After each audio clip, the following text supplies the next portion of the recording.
Mainly मुझे trigonometric function को आपको समझाना था, तो ग्राफ ऑफ ट्रिग्नोमेट्रिक फंक्शन हमने देखने थे बेसिकली, जिससे हमें आइडिया आ जाए और ज़्यादा क्लियरिटी हो जाए। तो हमारा टॉपिक था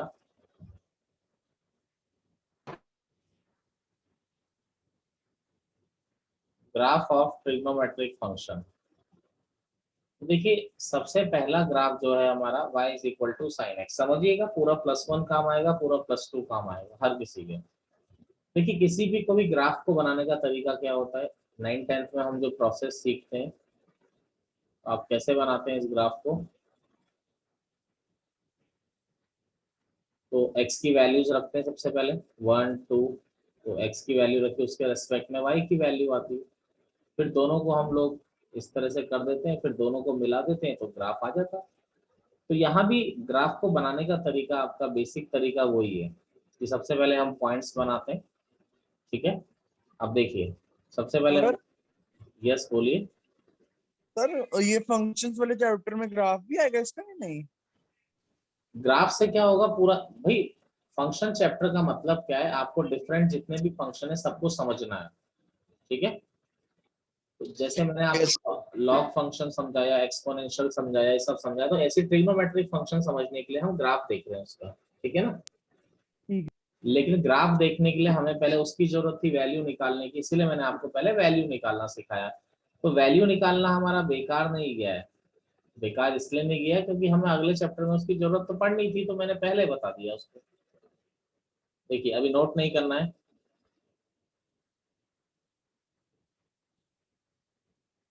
6 7 8 10 ब्लॉक्स बनाने, ठीक है, 10 ब्लॉक्स इसमें बनाए हमने। अब इसके बाद देखिए हो क्या रहा है, मैं आपको जैसे वैल्यूज बनाना, देखो ग्राफ पेपर पे नो डाउट x की वैल्यू डालेंगे, फिर उसके रेस्पेक्ट में हमारी y की वैल्यू आएगी, नो डाउट बनाने का तरीका बिल्कुल वैसा ही होता है जैसा हम लोग आप लोग सोच रहे हैं, बिल्कुल उसी तरीके से ग्राफ भी बनाया जाएगा। अब यहाँ पर सबसे मेन चीज जो मैं आपको बताना चाह रहा था कि फंक्शन मतलब मशीन ही तो होता है, मैं शुरुआत से एक ही बात बोलता आ रहा हूँ, फंक्शन मतलब मशीन, यानी यहाँ पर साइन एक्स आपकी मशीन है। यहाँ से आप जीरो अंदर डालोगे तो बाहर क्या निकलेगा, साइन 0 0। यहाँ से आप 90 डिग्री अंदर डालोगे, कितना बाहर निकलेगा बच्चे, 1। 1 बाहर निकलेगा। बहुत सिंपल सी बात मैं आपको समझा रहा हूँ कि मशीन है, फंक्शन इनपुट डाल रहे हो। लेकिन यहाँ पर क्या है ना, अब आपको जो इनपुट डालना है बेटा, ग्राफ बनाने के लिए एक्स एक्सिस पर आप ऐसा तो लिखोगे नहीं ना 0 डिग्री 30 डिग्री 60 डिग्री 90 डिग्री, ये तो बेकार बातें हो जाएंगी। बेकार बातें क्यों हो जाएंगी, क्योंकि एक्स एक्सिस पर तो रियल नंबर आते हैं, डिग्री थोड़ी आता है एक्स एक्सिस पे। कभी आपने देखा कि रियल नंबर हम यहाँ पर 30 डिग्री 60 डिग्री ऐसा कभी लिखते हैं, कभी एक्स एक्सिस और रियल एक्सिस पर कभी नहीं लिखते। तो कभी भी अब यहाँ पर जो आप इनपुट डालोगे वो डिग्री सिस्टम में नहीं डाल सकते, ठीक है, क्योंकि डिग्री में डालते ही आपका काम खराब हो जाएगा। आप रेडियन में डालोगे, 0 π/2 इस तरह से आप डालोगे, ठीक है। अब दूसरी बात आती है, चलो इनपुट देता हूँ, अब बच्चों के दिमाग में क्या रहता है, मैं उनकी बातें करता हूँ सबसे पहले कि बच्चों के दिमाग में क्या रहता है, वो किस तरह से इनपुट देते हैं। बच्चे बोलते हैं सर तुरंत 0, फिर सबसे पहले बच्चों को 0 याद होता है टेबल में, तो 0 डाला तो वही 0 आ गया। दूसरा 30 डिग्री, 30 डिग्री मतलब π/6, अरे π 180 होता है ना, यस सर। तो साइन 30 बच्चे 1/2 डाल देते हैं। फिर बच्चों को याद होता है 45 डिग्री यानी π/4, साइन π/4 बच्चे 1/√2 डाल देते हैं। अच्छा डालोगे गलत नहीं है, पर मेरा क्या सोचना है, ये मेरा सोचना है कि यार मान लो अब ऐसी हार्ड वैल्यू क्यों बनानी, भाई 1/2 यहाँ ड्रॉ करोगे पॉइंट्स में, 1/√2 ड्रॉ करोगे पॉइंट्स में, ऐसी वैल्यू क्यों ड्रॉ करनी। आप ऐसा इनपुट डालिए, जैसे मान लीजिए जूस निकालने की मशीन है, तो मैं वही इनपुट डालूंगा ना जिसका जूस मुझे पसंद है, मुझे एप्पल का पसंद है तो मैं एप्पल डालूंगा यहाँ से ताकि मुझे एप्पल जूस निकले। तो यहाँ से जो मैं वैल्यू दूंगा वो आसान वैल्यू दूंगा जिसका आउटपुट आसान आ रहा हो, जैसे 0 डाला तो 0 का आउटपुट 0 है, 0 बनाना आसान है। दूसरा मैं डालूंगा π/2, साइन 90 कितना होता है 1, 1 बनाना आसान है। तो मैं ऐसा इनपुट डालूंगा जिसका आउटपुट भी क्या आ रहा हो, आसान आ रहा हो। मेरी बात समझ पा रहे हैं आप लोग कि नहीं समझ पा रहे हैं, यस सर। एवरी स्टूडेंट को क्लियर है। Yes sir. तो जो मैं वैल्यू डालूंगा वो 90 के डिफरेंस पर डाल रहा हूँ। पहले मैं यहाँ पर बेटा डिग्री में भी लिख देता हूँ, अभी बच्चे हैबिचुअल नहीं है। 90 के डिफरेंस पे 0 90, फिर 90 ऐड किया 180, फिर 90 ऐड किया 270, फिर 90 ऐड किया 360। चलो माइनस में भी डाल देते हैं, -90 -180। धीरे धीरे हैबिचुअल हो जाओगे, कोई टेंशन नहीं लेनी, ये अपने आप ही याद हो जाते चीजें। 90 मतलब π/2, 180 मतलब पाई, 270 मतलब 3π/2, 360 मतलब 2 पाई।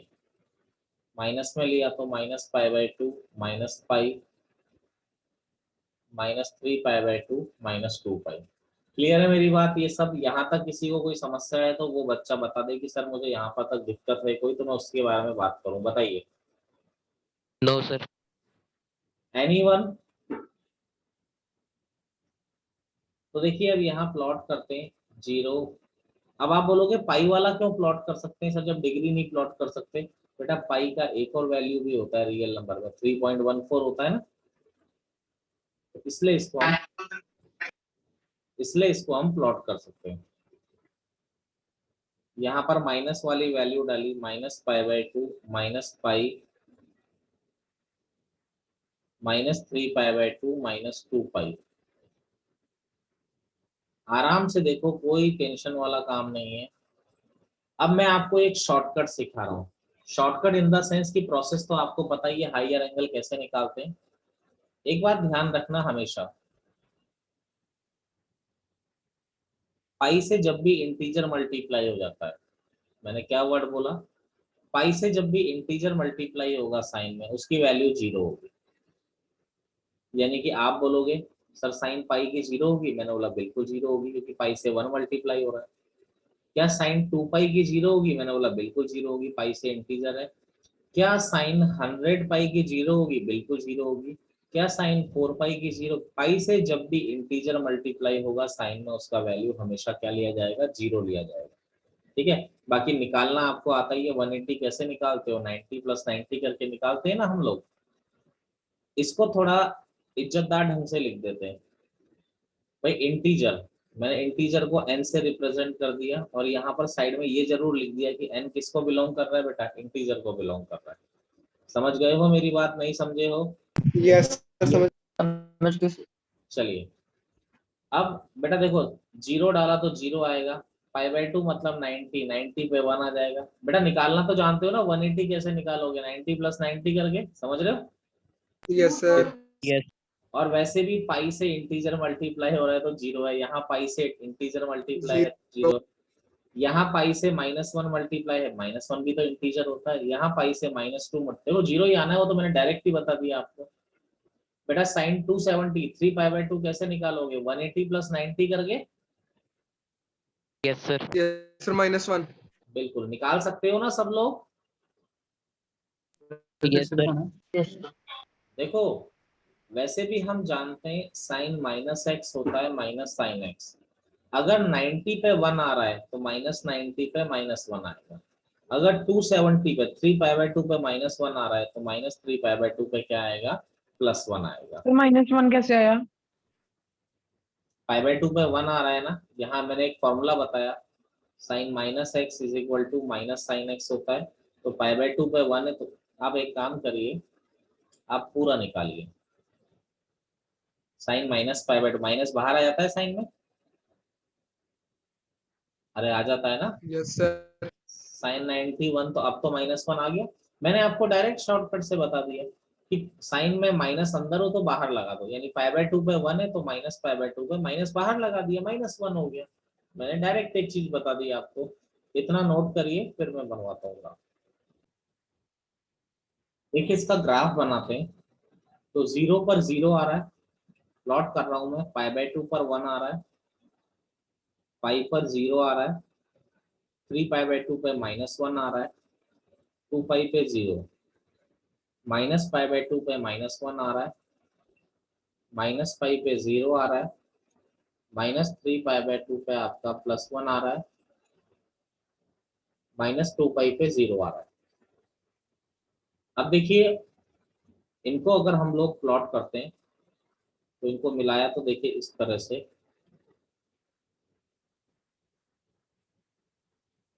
थोड़ा ड्राइंग का इफेक्ट है मेरी।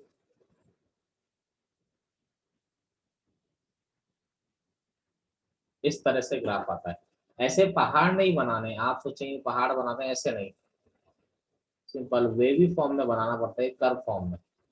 इस तरह से ग्राफ आता है। ये आपका साइन एक्स का ग्राफ आ रहा है। अब इसमें खास बात क्या है देखने की, खास बात ये है कि आप अगर इसको आगे भी बढ़ाते, यहाँ तो मैंने 2 पाई तक ही टेबल लिया है, अगर हम आगे भी बढ़ाते तो भी ग्राफ का शेप बच्चे ऐसे ही आता। यहाँ भी अगर मैं इधर को भी बढ़ाता तो ग्राफ का शेप इधर को ही आता। ठीक है। अब देखिए यहाँ पर अगर हम देखें तो मैक्सिमम और मिनिमम वैल्यूज के बारे में बात करते हैं। तो आप देखिए ग्राफ क्या हो रहा है, ग्राफ को ध्यान से देखिए। सबसे ज्यादा कहाँ तक जा रहा है, बोलो सबसे ऊपर कितना, कहाँ तक जा रहा है? सर 1 +1। बिल्कुल, आपको क्लियरली दिखाई दे रहा है। तो यानी मैं एक बात लिख सकता हूँ कि जो इसकी मैक्सिमम वैल्यू है वो 1 है, और मिनिमम कहाँ तक जा रहा है, ये -1, मिनिमम -1 तक जा रहा है। यानी जो साइन एक्स है, यानी जो साइन एक्स है वो कहाँ से कहाँ तक जा रहा है, -1 से 1 तक आपका साइन एक्स जा रहा है। और बेटा जहां से जहां तक जाता है वही तो रेंज होता है। तो जो साइन एक्स की रेंज होती है वो कहाँ से कहाँ तक होती है, -1 से 1 तक उसकी रेंज होती है। अब दूसरी बात क्या होता है बेटा, डोमेन। देखो हर फंक्शन का डोमेन होता है। डोमेन मतलब आपको मैंने समझाया था क्या होता है बच्चे, डोमेन मतलब x की वैल्यूज जितनी पॉसिबल। जो आप इनपुट देते हो जिसके लिए आपको रियल आउटपुट मिले। तो आउटपुट तो हमें -1 से मिल तक मिल रहा है, तो रेंज तो -1 से 1 तक है। अब मुझे बताओ मैं इनपुट क्या दे सकता हूँ। देखिए मैं यहाँ पर कोई भी इनपुट दे दूं, आप जरा देखिए, मैं कोई भी इनपुट दे दूं, ग्राफ हमेशा कहाँ से कहाँ तक आ रहा है, -1 से 1 ही आ रहा है ना। Yes sir. आप बहुत बड़ा इनपुट देंगे तो भी -1 से 1 रहेगा, बहुत छोटा इनपुट देंगे तो भी -1 से 1 रहेगा। यानी जो -∞ यानी डोमेन क्या हो जाएगा, रियल नंबर। आप कुछ भी इनपुट दे दीजिए, आपका ऑलवेज इन आउटपुट जो आएगा वो -1 से 1 के बीच में आएगा। मेरी बात क्लियर है, डोमेन एंड रेंज बताइए। यस सेकंड ग्राफ हमको देखना है, cos x का ग्राफ। देखिए आपको ये क्लियर था ना 90 के डिफरेंस पे क्यों ले रहे थे हम लोग। यस बिल्कुल, क्योंकि हमें ग्राफ बनाना है भाई, हमें आसान पड़ना चाहिए ना। तो ये 10 ब्लॉक्स दोबारा बनाएंगे, 1 2 3 4 5 6 7 8 9 10। देखिए अब स्टार्ट करते हैं। मैं दोबारा एक बार डिग्री में लिख देता हूँ आपकी हेल्प के लिए, 0 डिग्री 90 डिग्री, 90 के डिफरेंस पर ही ले रहे हैं, रीजन आपको मालूम ही है। 180 270 360 -90 -180 -270 -360। रेडियन में धीरे धीरे मैं इतनी बार लिखवा दूंगा आपको याद हो जाएगा बच्चे। 0 π/2 पाई, 3 π/2 2 पाई, -π/2 -पाई, -3 π/2 -2 पाई। ठीक है। अब कॉस के मैं आपको शॉर्टकट बताता हूँ। देखिए जैसे साइन में क्या शॉर्टकट बताया था मैंने, याद है आप लोगों को क्या बताया था?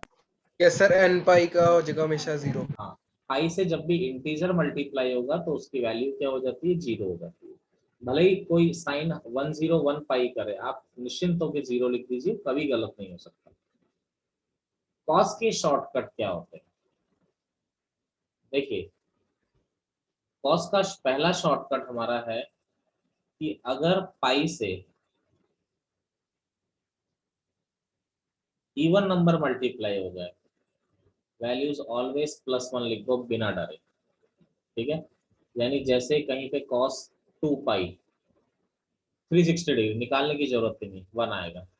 cos 4 pi, no need to find out, 1 ही आना है। कॉस 10 पाई 1 ही आना है, कॉस 100 पाई 1 ही आना है, ठीक है। अगर पाई से ऑड नंबर मल्टीप्लाई है, जब भी पाई से ऑड नंबर मल्टीप्लाई होगा वैल्यू डेफिनेटली -1 होगी। जैसे कॉस पाई, पाई से ऑड नंबर 1 मल्टीप्लाई है, कॉस 3 पाई, सॉरी -1 आएगा, कॉस 3 पाई -1, कॉस 9 पाई माइनस, पाई से जब भी ऑड नंबर मल्टीप्लाई है तो -1 आएगा। ऐसे ही अगर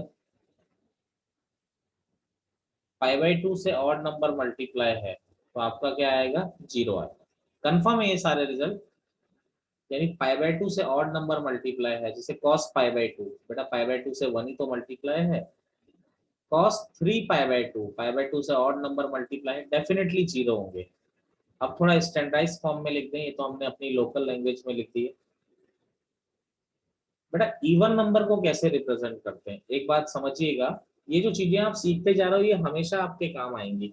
इवन नंबर क्या होता है, जैसे बेटा किसी भी इंटीजर को 2 से मल्टीप्लाई कर दें तो इवन बनेगा नहीं बनेगा, बोलो सर 2n हो जाएगा ना। तो किसी भी इंटीजर को 2 से मल्टीप्लाई कर दें तो बेटा देखो 1 को 2 से मल्टीप्लाई करोगे तो भी इवन बन गया, 2 को 2 से मल्टीप्लाई करोगे तो भी इवन, 2 को 3 से मल्टीप्लाई करोगे तो भी इवन, ऐसा ही हो रहा है ना।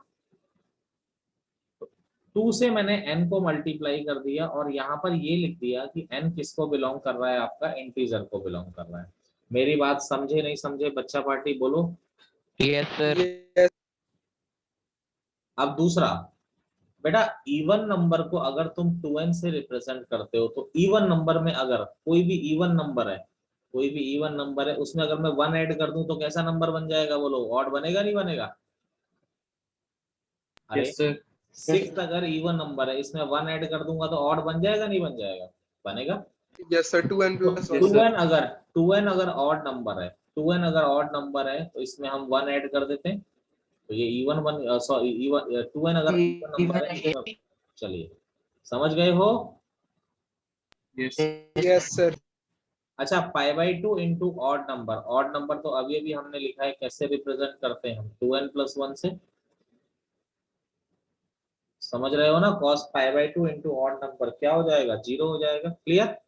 Yes sir. देखो टेबल बना रहे हैं, टेबल बना रहे हैं, देखो 0 पर 1। अब देखो इन तीन रिजल्ट से टेबल भी बन जाएगी, π/2 से ऑड नंबर मल्टीप्लाई हो रहा है तो 0, पाई से ऑड नंबर मल्टीप्लाई हो रहा है -1, π/2 से ऑड नंबर मल्टीप्लाई हो रहा है 0, 0 पाई से इवन नंबर मल्टीप्लाई हो रहा है तो π/2 से इवन नंबर नहीं मल्टीप्लाई हो सकता। किससे, π/2 से इवन नंबर नहीं मल्टीप्लाई हो सकता। सर फिर तो कट ही जाएगा ना वो। बेटा कट नहीं जाएगा अगर even number multiply, cos even number. बेटा कट नहीं जाएगा अगर इवन, ठीक है सर, ठीक है सर, ठीक है। चलिए। अच्छा cos -x, cos में माइनस का कोई फर्क नहीं होता, कल हमने ये फॉर्मूला भी याद कर रखा है, ठीक है, ये फॉर्मूला बताया हुआ है। तो अगर π/2 पे 1 आ रहा है तो -π/2 पर, π/2 पे 0 है तो -π/2 पर भी 0, पाई पे -1 है तो -पाई पर भी -1, 3π/2 पे 0 है, -3π/2 पर भी 0, 2 पाई पे 1 आ रहा है, -2 पाई पर भी 1 आ रहा है। टेबल क्लियर है हर बच्चे को क्लास में, बोलिए। yes sir देखिए इसका ग्राफ ड्रॉ करते हैं हम लोग cos x का।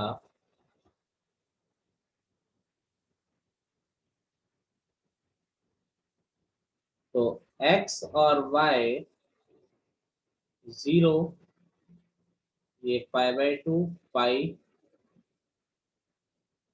3π/2 2 पाई, -π/2 -पाई, -3π/2 -2 पाई, ये 1 और ये -1, ठीक है। अब देखिए वैल्यूज आपके पास नहीं, तो 0 पे 1 आ रहा है, π/2 पे 0, पाई पे आपका आ रहा है -1, 3π/2 पे 0 एंड 2 पाई पे आपका आ रहा है +1, -π/2 पे आपका फिर 0 आ रहा है, -पाई पे आपका -1, -3π/2 पे 0 एंड -2 पाई पे आपका क्या आ रहा है +1। देखिए इन पॉइंट्स को अगर हम लोकेट करें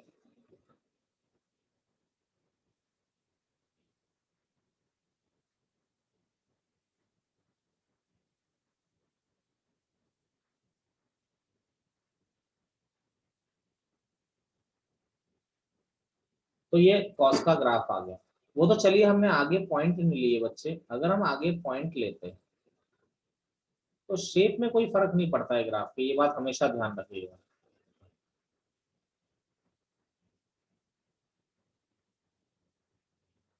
शेप में कोई फर्क नहीं पड़ता है, ठीक है, ठीक है, शेप में कोई फर्क नहीं पड़ेगा आपके, शेप ऐसा का ऐसा ही रहेगा आपका, ठीक है। अब Yes. Yes, यहाँ पर अगर हम बात करते हैं,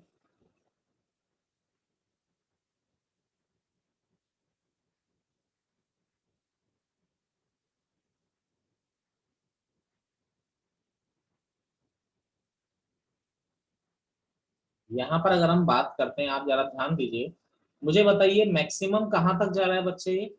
वन बिल्कुल सही। और मिनिमम कहाँ तक गिरा माइनस हुआ है? Minus one.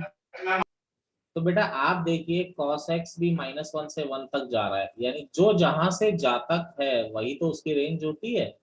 यानी ये रेंज कहाँ से कहाँ तक आ रही है इसकी? -1 से 1 तक इसकी क्या आ रही है? रेंज आ रही है। तो रेंज हो गया -1 से 1।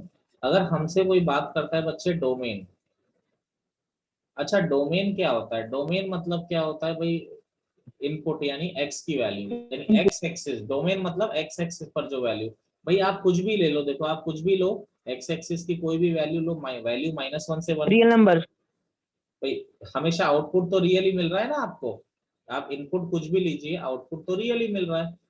तो यानी जो डोमेन होगा वो डोमेन हो जाएगा आपका -∞ से इंफिनिटी, यानी ये हर जगह जिंदा है, ये ऑल रियल नंबर्स, ठीक है, नोट करिए। देखिए वी नो, हम लोग जानते हैं, वी नो साइन एक्स जो होता है वो -1 से 1 के बीच में होता है, मैक्सिमम 1, एंड कॉस एक्स भी -1 से 1 के बीच में होता है। अगर मैं आपसे पूछूं कि sine x plus cos x का मैक्सिमम वैल्यू क्या होता है, मेरा क्वेश्चन। वन हाँ जी, वन होगा। no sir. अगर अब देखिए, अब इसमें एक जो मैक्सिमम जो बच्चे गलती करते हैं, मैं पहले ये भी बताता हूँ गलती क्या होती है, फिर उसको सुधारेंगे। बच्चे ये सोचते हैं कि सर साइन एक्स का मैक्सिमम 1 है, कॉस एक्स का मैक्सिमम 1 है, तो इनका मैक्सिमम 2 होगा। समझ रहे हो मेरी बात? तो यानी बच्चे ये सोचते हैं कि सर इसका मैक्सिमम जो है 2 होगा। अगर मैं आप Sir √2. बच्चों से अगर मैं पूछता कि इसका मिनिमम क्या होगा, तो बेटा साइन एक्स का मिनिमम -1, कॉस एक्स का मिनिमम तो -2 होगा। ये बिल्कुल गलत फिलोसफी है, ठीक है। यहाँ पर ये गलत क्यों है? आप समझ रहे हैं बच्चे क्या हम कहना चाह रहे हैं? आपको क्लियर पड़ रहा है ना क्या मैं कहना चाह रहा हूँ? Yes sir, yes. चलिए, अरे बाकी बच्चे भी बोला करो बेटा। तो सर क्या आएगा फिर इसका? वो मैं Maximum sir √2 होगा. बेटा करमन तूने पढ़ रखा है, मत बोला करना ऐसे, तो बाकियों ने थोड़ी पढ़ा है अभी। नहीं सर, मैंने तो बस 45 वैल्यू डाली थी इसलिए मैंने. हाँ नहीं नहीं, वो मैं समझ गया, तुझे पढ़ रखा है पहले। बाकी बच्चे, पता है इससे क्या नुकसान क्या होता है? बाकी बच्चे सोचते हैं कि हमको नहीं आता, अरे उन्होंने पढ़ा नहीं है इसलिए नहीं आता, वरना उनको भी आता। चलो Yes कोई sir. बात नहीं, इससे क्या होता है बाकी बच्चे थोड़ा वो फील करते हैं कि सर हमें मतलब हमें कोई कमी है। बेटा ऐसा कुछ मत सोचना, इसने थोड़ा आगे का पढ़ रखा है इसलिए इसको आता है, तो तुम लोग अपने आप को कमजोर नहीं समझना। देखो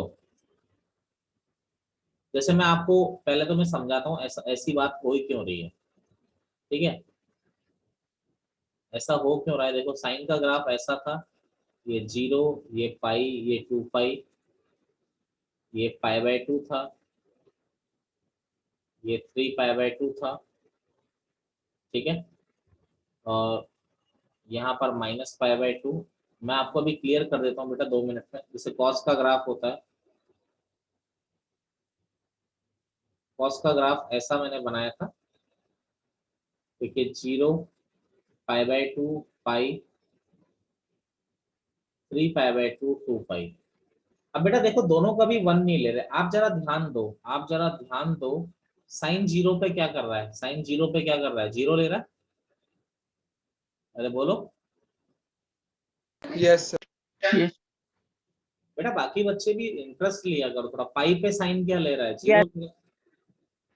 2 पाई पे भी साइन 0 ले रहा है। अच्छा इन पे कॉस क्या कर रहा है, जहां पर भी साइन 0 ले रहा है कॉस क्या हो रहा है, देखो 0 पे 1 ले रहा है, पाई पे -1 ले रहा है, 2 पाई पे 1, यानी जहां पर साइन 0 हो रहा है वहां पर कॉस क्या कर रहा है, या तो मैक्सिमम ले रहा है या मिनिमम ले रहा है, यही तो हो रहा है।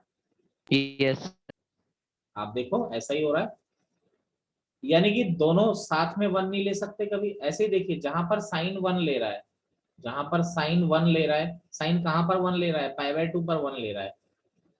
आप कॉस को देखो, π/2 पर कॉस क्या कर रहा है, 0। अरे दिख रहा है ग्राफ में। Yes yes sir sir. तो कहने का मतलब ये है कि जहां पर साइन मैक्सिमम लेगा वहां पर कॉस 0 हो जाएगा, यानी साइन ने जैसे ही 1 लिया कॉस को 0 हो जाना है, और कॉस 1 लेगा तो साइन 0 हो जाएगा। तो इसका मतलब दोनों साथ में कभी 1 नहीं ले सकते और दोनों साथ में कभी -1 नहीं ले सकते। तो ये जो फिलॉसफी है इसलिए गलत हो जाती है कि साइन कभी भी दोनों साथ में 1 नहीं लेंगे और साइन कभी भी दोनों साथ में -1 नहीं लेंगे। तो ये फिलॉसफी जो हो जाती है हमारी गलत हो जाती है इस चक्कर में। क्लियर है मेरी बात? Yes yes sir sir. आप कुछ पूछना चाहते हैं साइन कॉस के ग्राफ के बारे में तो बताइए, अगर आपको कुछ डिस्ट्रक्शन है तो बताइए। कल मैं सर आप वैल्यू क्या होगी बता दो, हाँ जी वैल्यू क्या होगी इनकी मैक्सिमम और मिनिमम वो बता दो। बेटा वो आगे का टॉपिक है, लेकिन आप लोग पूछ रहे हो इसलिए मैं बता रहा हूँ। अगला ट्रिग्नोमेट्रिक चैप्टर का स्पेशल टॉपिक है, लेकिन चलो आपने पूछा है मैं इसलिए बता रहा हूँ। वैसे आता है π/4 पे मैक्सिमम आता है साइन π/4। अब आप लोग ये मत पूछना ऐसा क्यों होता है, वो अभी आगे का टॉपिक है ना, इसीलिए मैं आपको ज्यादा बताना नहीं चाह रहा। 1/√2 + 1/√2, तो ये मैक्सिमम होगा √2, 2 नहीं होगा, मैक्सिमम √2 तक ही जाता है। अच्छा 2 क्यों नहीं होता, ये क्लियर है 2 क्यों नहीं होता? Yes sir. क्योंकि यस एक ने 1 लिया तो दूसरा तो तुरंत 0 हो जाएगा ना वहां पे। ऐसे मिनिमम किस पर आता है, मिनिमम -π/4 पे आ जाएगा। जैसे यहाँ पे रखा, नहीं -π/4 पे नहीं आएगा, इट कम्स ऑन 5π/4। अब बच्चे सोच रहे होंगे 5π/4 है 225 डिग्री बेटा, ठीक है। सर दोनों नेगेटिव हो जाते हैं ना। हाँ साइन 5π/4 प्लस कॉस 5, वैल्यू निकालना हम लोग जानते हैं बच्चे, ये -1/√2, ये -1/√2। टेंशन ना लो इसकी, ये अभी पढ़ाया नहीं है, ये तो एक बच्चे ने मुझसे बोला कि सर क्या होगा, इसलिए मैंने बताया आप लोगों को, ठीक है। तो उसके लिए आप स्ट्रेस नहीं लेंगे, आपको दोनों ग्राफ मैंने पढ़ाया उसमें कोई दिक्कत है तो बात करिए।